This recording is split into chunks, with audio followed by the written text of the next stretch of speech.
Samantala, sa iba pang mga balita, halos isang buwan bagong eleksyon, muling bumandera at umarangkada sa third wave ng pre-election survey ng MBC DZRH ang PDP laban senatorial bets na sina Senators Bongo at Senator Bato de la Rosa. Habang tabla naman sa huling pwesto sa Magic 12 sina Senator Amy Marcos at si former Senator Bam Aquino. Una sa balitang yan si Rose Babiera.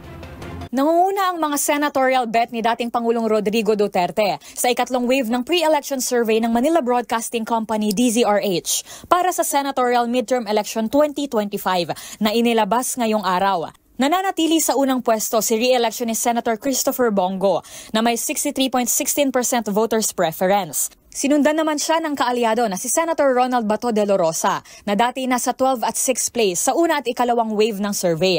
Tabla naman sila sa datos na 50% ni ACT-CIS Party List Representative Erwin Tulfo na kung matatandaan ay nanguna sa mga nakaraang survey.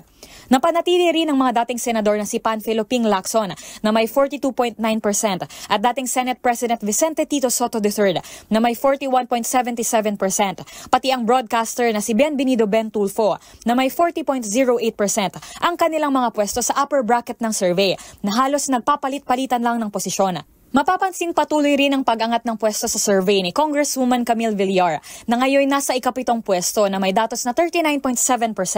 Sinundan siya ni na former Senators Lito Lapid at Pia Cayetano sa ikawalo at ikasyam na pwesto.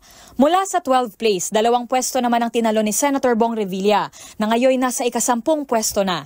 Habang consistent naman si Makati Mayor Abby Binay sa ikalabing-isang pwesto. Sa unang pagkakataon, nakapasok din para buuin ang tinatawag na Magic 12 ang presidential sister na si Senator Amy Marcos. May malalaking paggalaw rin na naitala sa mga susunod na pwesto.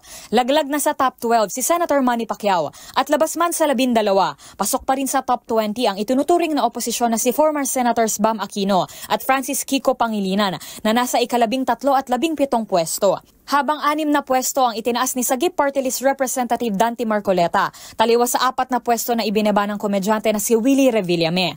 Ayon kay Mr. Eleuterio Gutierrez, President and CEO ng Emirto Research Services Incorporated, malaki ang epekto ng mga pangyayari at political climate sa bansa sa mga naging paggalaw na ito. Isinagawa ang survey sa 5,500 katao sa lahat ng rehiyon sa bansa noong April 12 hanggang April 14. Face-to-face na isinagawa ang survey kung saan binigyan ng mga tumugon na random na pinili ng mga sample ballot para masuri ang voting situation. Para sa MBC TV Network News, ito si Rose Babiera ng DZRH TV. Una sa Pilipinas, una sa Pilipino.